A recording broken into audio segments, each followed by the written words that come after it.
Yeah, just, we're excited to still be alive and have great respect for New Mexico State. Obviously, we had the opportunity to watch them for most of the game yesterday. And, yeah, we've had a couple different film sessions. And in between the film sessions, I was able to go over to the Bills practice site and meet some people, as well as go into the stadium. Great. All right, we'll take questions for Coach Musselman. We start with John. Hey, Eric. John Worrell with the Associated Press. When you watch tape and see a guy like Teddy Buckets, Teddy Allen, and some of the unorthodox ways that he can score and do things, have you had a player like that before in your time, and how do you go about containing somebody with such an unorthodox style? He's really good, but I've also game planned for Kobe Bryant and LeBron James and Dwayne Wade, and so I mean he presents a lot of problems because of his ability to draw fouls. He has unlimited range. Much of the difficulty for opposing teams to guard J.D. Note is when guys take difficult shots and then have the ability to convert those into baskets. Certainly the performance that he put forth last night against a really, really good defensive team with a great defensive coach in Coach Hurley. It was a remarkable performance for sure. All right, go ahead. Coach, to build off of that, how do you feel like this matchup looks for your guys with the unique lineup that you have? A lot of guys that are similar maybe to Teddy Allen in size and physicality that you can throw at him. Yeah, I think that, the thing with New Mexico State is, he's a dynamic scorer, talking about, the best offensive player in their league. But they also have two other all-league players as well. Their point guard, Rice, gives them, great size and great length and three-point shooting. But I think our philosophy has always been, I think that when every game, you have a decision to make. Do you try to make the opposing team's best players take difficult shots and maybe, spy on them a little bit, or do you try to shut down the other players and let those guys, as some coaches say, get theirs? I think, the people that have followed our team know that we put a high premium on trying to let our guys know, that we want to try to contain or make difficult decisions and difficult shots by guys that are star players on the other team. So, last night, Vermont's two best players had good games, although the second half was a different half for Davis. And it became a little bit more difficult for him. Shungju, we didn't maybe do quite as good a job. So it's such a short turnaround time. Unfortunately, I'm not going to feel as comfortable going into this game as I did even yesterday. We had some days to prepare for Vermont. That's not going to be the case. We didn't get back to our hotel room till 1 o'clock. By the time we ate, not up to right now, there hasn't been a lot of sleep with anybody on the coaching staff. We've always liked to go out to dinner, for instance. Tonight we're not going out to dinner. We have to eat in the hotel just because of time constraints and wanting to be able to watch more film. So our preparation, even from this moment on, is going to be much different. The way we practice today will be a lot less taxing than any practice that I've had since I've been at Arkansas. Yeah, Coach, since Audice missed that Tennessee game, he's played 38, 39 in 40 minutes. And is that all? You'd probably like to play him a little bit more, I'm played sure. Him a few more. Just what have you thought of the way that he's bounced back from that foot injury? And guess he's giving you a lift offensively. Obviously, you count on him a lot defensively too, and maybe he's been even a little bit better lately than maybe pre-injury sometimes. Yeah, I think his three, he's knocked down some big threes for us, which is always important, Scotty. Last night, late in the game, obviously, there was a concern when he tried to come out of the game, and the other 4 guys on the floor brushed me off and said, leave him in. It's a little bit maybe tender, but obviously he's going to play. But he's really vital to us because of his, offensive rebounding ability, his ability to basket cut, his ability now, like I said, he's hit some really big threes for us. And that stretches the game out for his 4 teammates as well. But defensively is people don't understand, like half the game's on offense, half of it's on defense. And so half the game, he's our most valuable player. Like literally, he has been our most valuable player at the defensive end.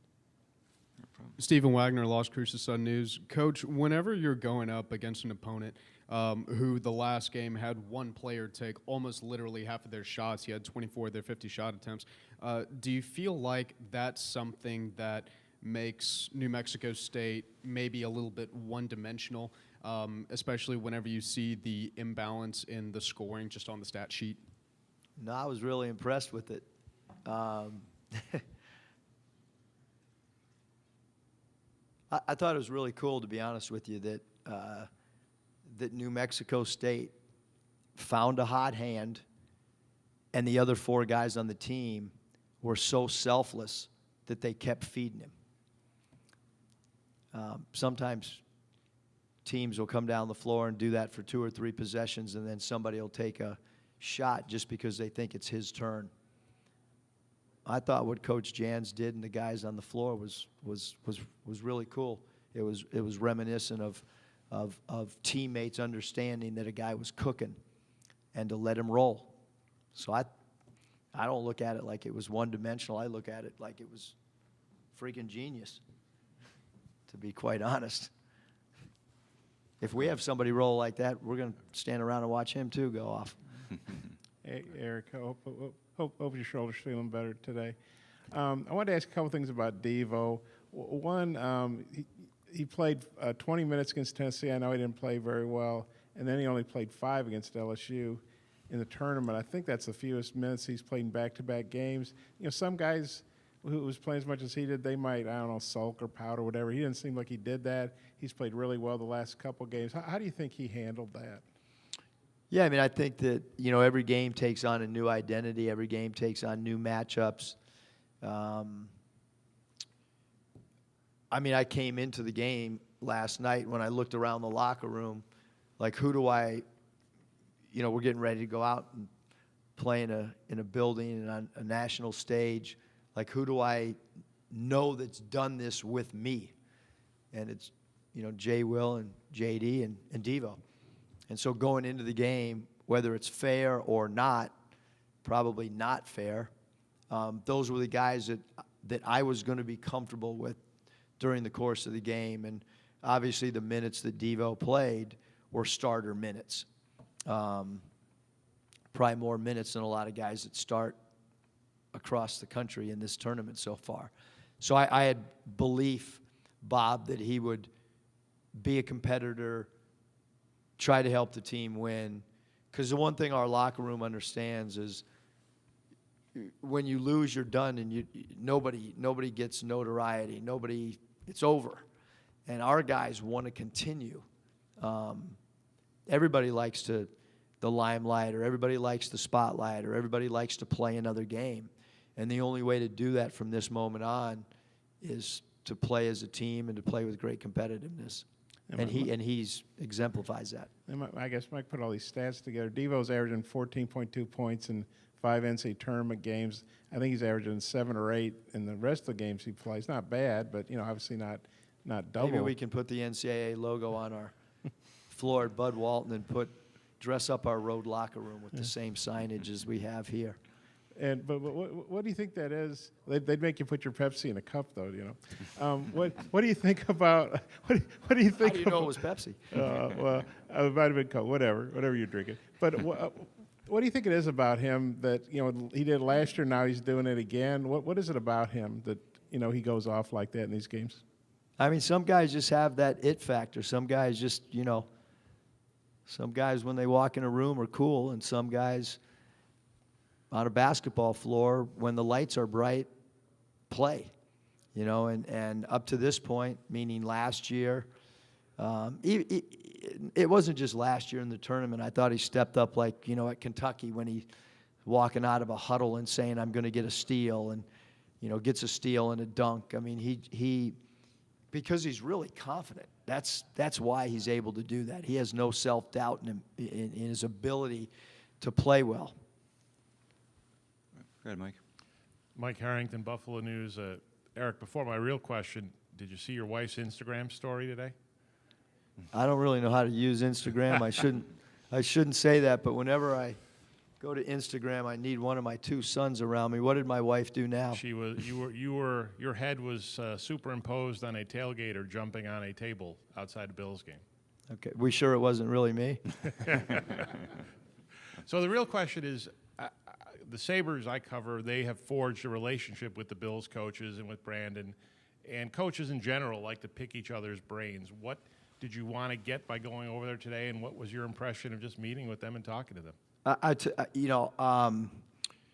So it was kind of set up a few days ago that I was, going to go over there and see the stadium and see the practice site.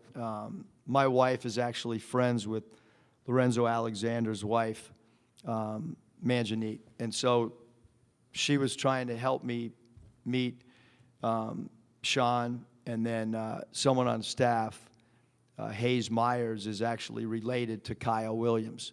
So Hayes was working his angle with Kyle Williams, and Danielle was trying to work her stuff through Lorenzo. And so we were able to go in and see the stadium, see the practice site, and then Coach was nice enough to come, as was Brandon, and we talked philosophy for quite some time. I thought maybe we talked for 3 or 4 minutes, but we really got into some leadership stuff, which was really, really cool. Completely blown away with how nice and the time that both those guys gave, not only myself, but my son, and we had a few other staff members. So we exchanged phone numbers. We've exchanged text messages since I left. And I look forward, and I truly believe that sometime down the road, we will end up either doing a Zoom together with maybe some other coaches, or maybe just the two of us talking philosophy, because we talked about dealing with media after a win or after a loss. We talked about a whole bunch of things, which I know I learned. He didn't probably learn anything from me, but I learned some stuff from him for sure.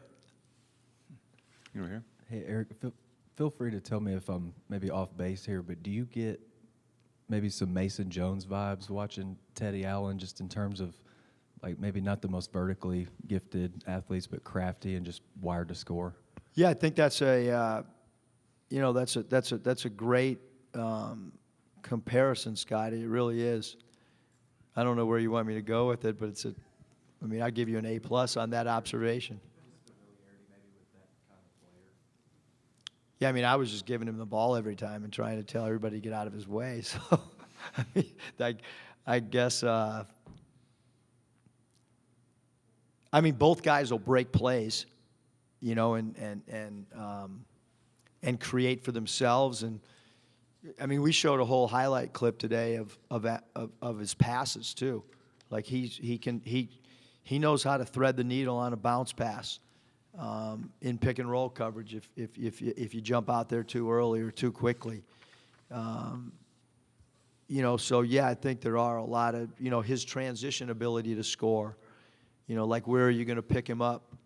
You're going to pick him up at half court. You're going to pick him up at the 3-point line. You're going to pick him up 2 feet outside the three. Those are all decisions that you've got to make, much as the decisions that opponents had to make with Mason. Over here first, and then we'll back to you. Colin Deaver with KTSM TV in El Paso. We cover New Mexico State because it's about 30 minutes up the road. We also cover UTEP, and a guy who was on your staff last year, Earl Boykins, is obviously at UTEP now. They played New Mexico State twice. Did you hit up Earl at all in the last 24 hours for some film or advice on how to go? Earl was on speakerphone last night. Was he really? Oh, yeah, sure. I mean, he might not want me to say that, but yeah, he was on speakerphone. Now the whole world knows. Huh? Now the whole world knows. Yeah, I hope his jumper's still good like it was. Hope he's not losing his touch.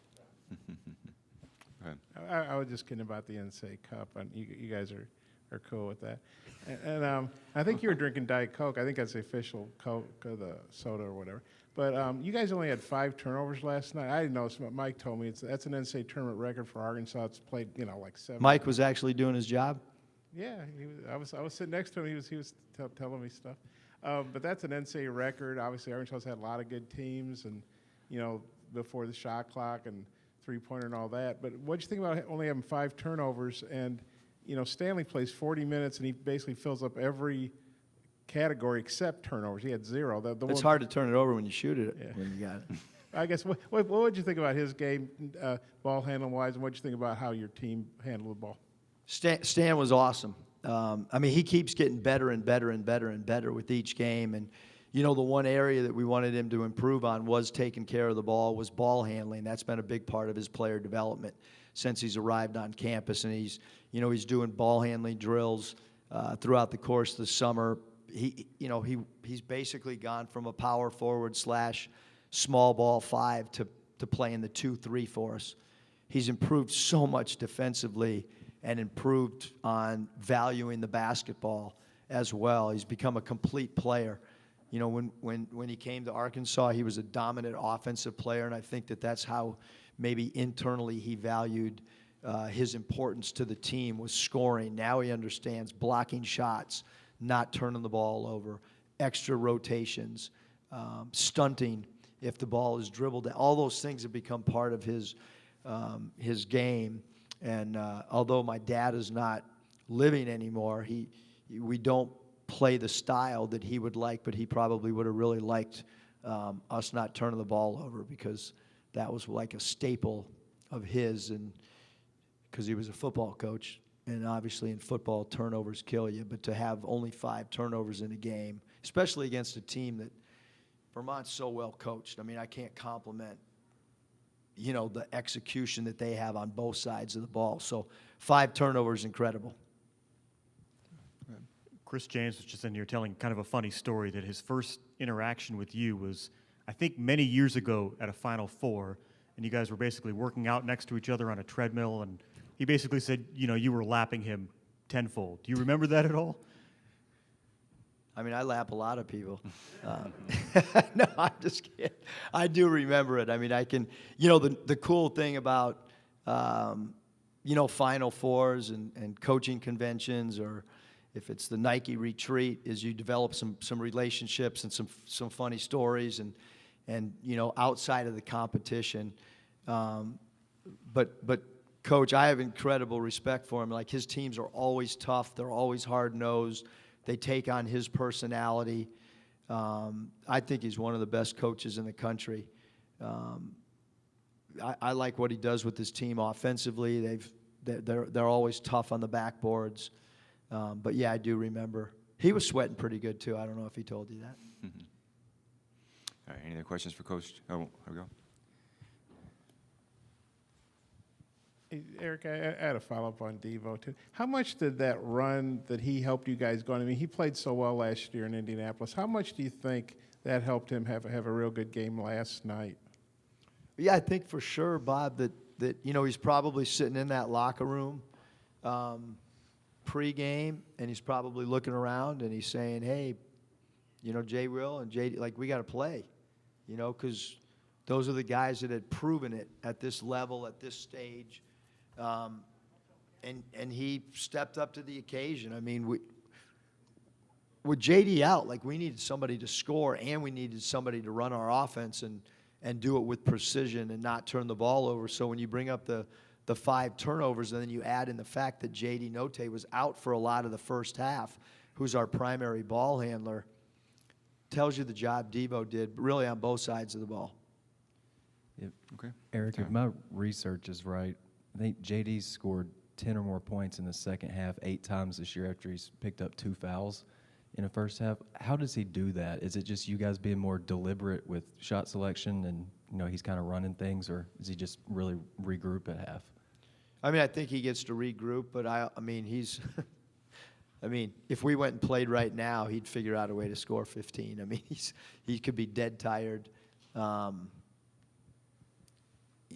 Like, he's just wired different, I mean, some guys like to shoot at 8 in the morning. Some like to shoot at 8 at night. I think he's perfectly comfortable coming in the gym at 2 in the morning and thinks it's abnormal. And why you asking me why I shot at 2 in the morning? Like, I'm just trying to get better. And he's just that guy. Like, so to answer your question, Scotty, I don't think 2 fouls affects him. I mean, I think he's sitting there going, Coach, why am I not playing? Like, I only have 2, I'm allowed 5. And he doesn't understand that we still got 35 minutes to play or whatever.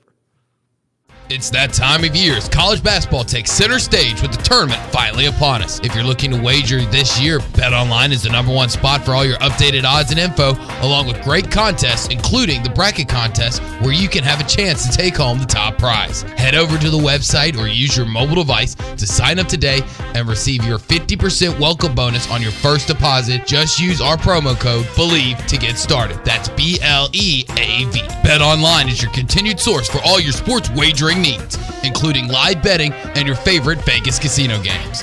Bet online, where the game starts.